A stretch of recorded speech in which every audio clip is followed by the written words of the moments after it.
Vous écoutez l'épisode 64 de Femmes et Ambitieuses, le podcast de coaching qui accompagne les managers et dirigeantes dans leur épanouissement professionnel et personnel. Je m'appelle Jenny Chamas, je suis coach de vie certifiée et auteure du livre Ambitieuse et épanouie aux éditions W-Books. Toutes les informations que je partage ici sont disponibles sur mon site coachapi.com. Abonnez-vous au podcast sur la plateforme de votre choix et recevez tous les mardis le nouvel épisode. Si vous aimez ce podcast, partagez-le avec les gens que vous aimez et qui pourraient en bénéficier. Et vous pouvez aussi me laisser un avis 5 étoiles sur la plateforme de votre choix. 1000 merci.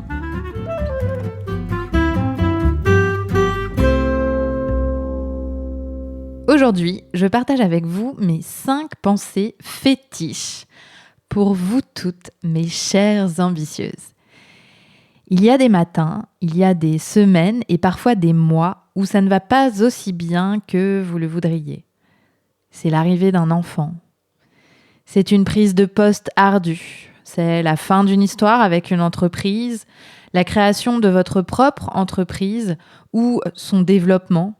Bref, un changement. Et vous ressentez dans ces moments-là beaucoup d'émotions inconfortables qui ne sont pas si passagères que ça. Ou alors qui partent et qui reviennent.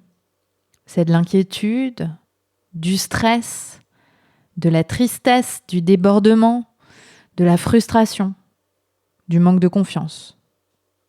Ces émotions noircissent le tableau qui, de l'extérieur, pourrait sembler finalement pas si mal que ça. Vous aimeriez vous réjouir de l'arrivée de votre enfant, mais ce qui se présente, c'est le bouleversement qui prend le dessus.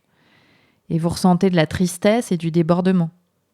Vous voudriez sauter de joie parce que vous dirigez enfin la boîte que vous vouliez, mais l'ampleur de la tâche et la réalité du terrain sont difficiles, et c'est cela qui prime dans votre corps et votre esprit.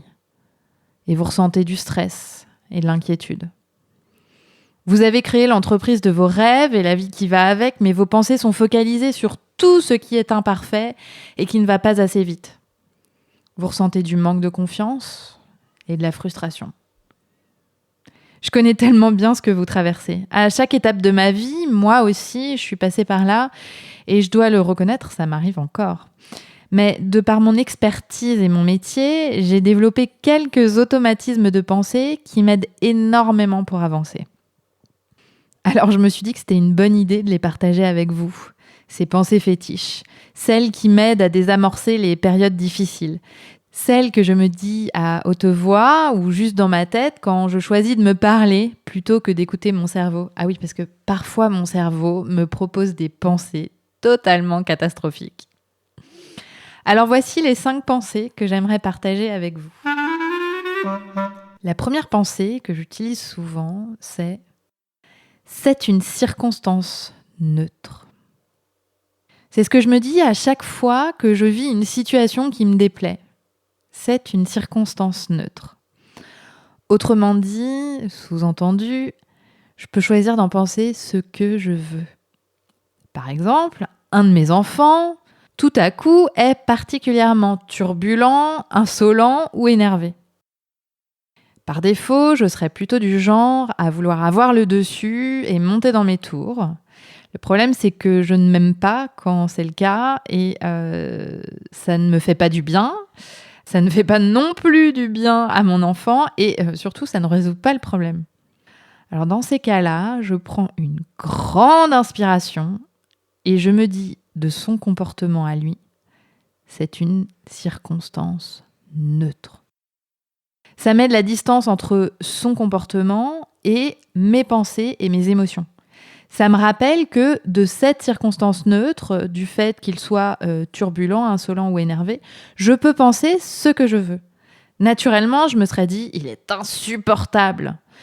Et en fait, ce recul, cette pensée, c'est une circonstance neutre, me permet de me dire, c'est un enfant qui a ses humeurs et de faire retomber l'inconfort que je crée pour moi. Évidemment, ça ne change pas son comportement, on est d'accord. Mais ça change complètement mon expérience de la situation.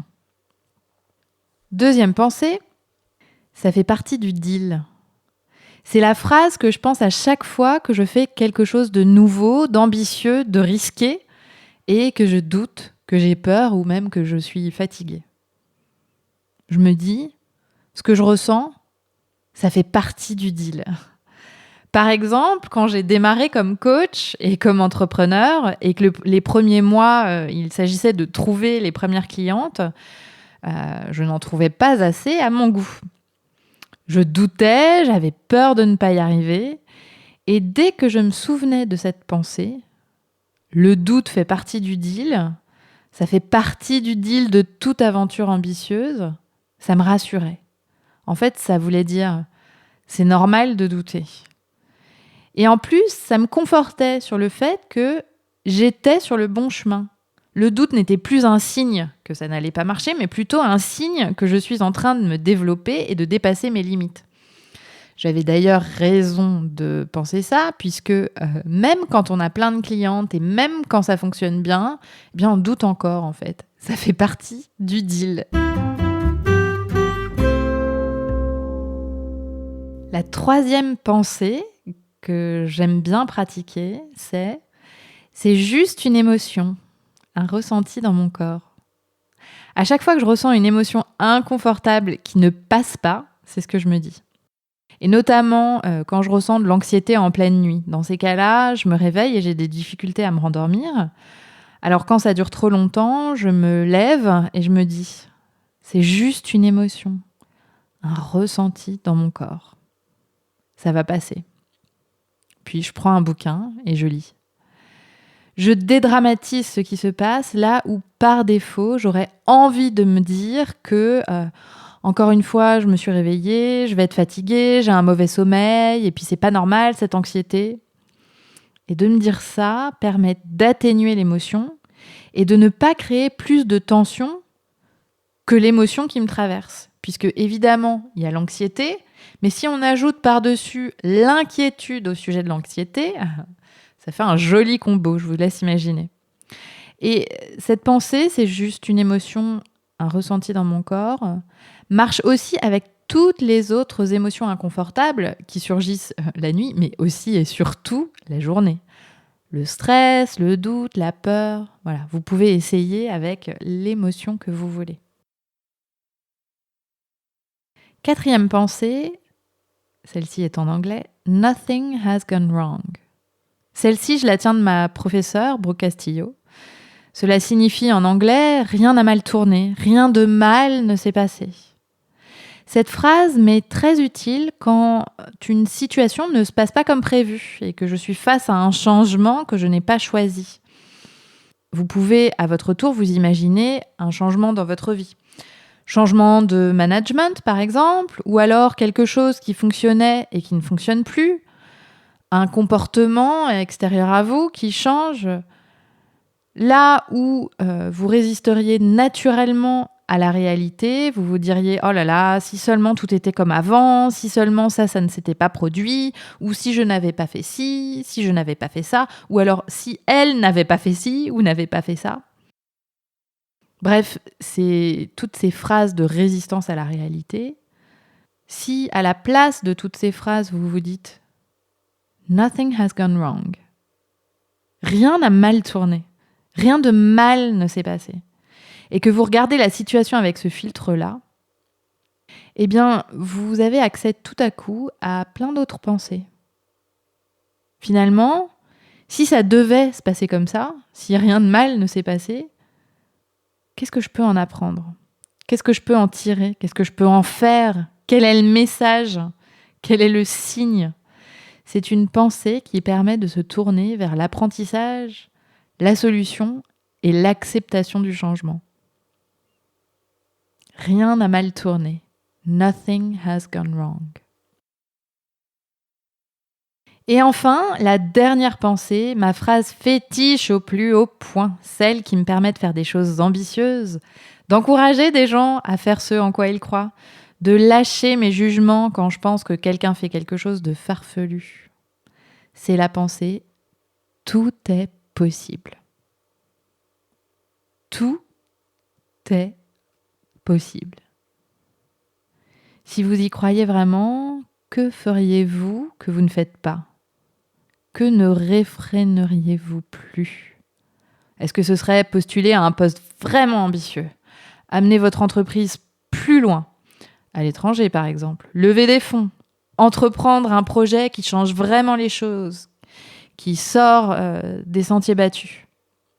Avec cette phrase, tout est possible. Personnellement, j'ai quitté mon job à haute responsabilité et au salaire dans une entreprise qui apparemment ne donnait pas de rupture conventionnelle. J'ai créé une entreprise dans un secteur dans lequel en France, il paraît qu'il faut avoir une autre source de revenus. J'ai lancé un podcast qui avait les premiers épisodes 100 d'écoutes et qui aujourd'hui s'approche des 200 000. J'ai publié un livre édité par une maison d'édition. Et je vais vous dire quelque chose. En octobre 2017, donc c'est maintenant il y a un petit peu plus de 2 ans, je ne vous aurais jamais cru si vous m'aviez dit que j'aurais fait tout ça. Mais en fait, depuis très longtemps, je me répète tous les jours et j'écris très souvent. Tout est possible. Je le dis d'ailleurs aux gens, tout est possible. Je le pense souvent, tout est possible.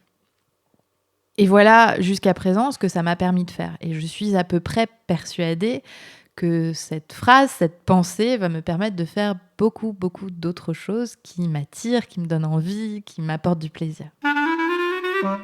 Alors voilà, ce sont mes 5 pensées fétiches, celles qui me permettent de vivre mes ambitions, celles qui me permettent aussi d'aller mieux quand ça va pas. Alors je vous les redis. C'est une circonstance neutre. Ça fait partie du deal. C'est juste une émotion. Nothing has gone wrong. Tout est possible. Alors comme exercice cette semaine, je vous propose de vous demander laquelle de ces pensées vous parle le plus et que peut-être vous aimeriez utiliser pour vous. Et puis, posez-vous la question, avez-vous vous-même des pensées fétiches ? Des pensées qui vous sont utiles dans les moments un peu difficiles. Listez-les, ces pensées-là, et conservez-les précieusement, répétez-les autant que possible. Dans votre tête, à haute voix, partagez-les avec les gens que vous aimez. Les sujets dont je vous parle résonnent en vous ? Vous êtes manager ou dirigeante et souhaitez franchir une étape décisive dans votre carrière et trouver votre équilibre ? Je suis la coach qu'il vous faut. Je propose un programme de coaching de 6 mois pour des femmes ambitieuses et motivées qui veulent changer les choses pour elles, aller plus loin dans leur développement professionnel, tout en retrouvant le goût du plaisir et un équilibre de vie. Avec le travail que je fais avec mes clientes, je prouve chaque jour qu'on peut être ambitieuse et s'épanouir. Ma cliente Julie, responsable du développement dans une institution financière, témoigne.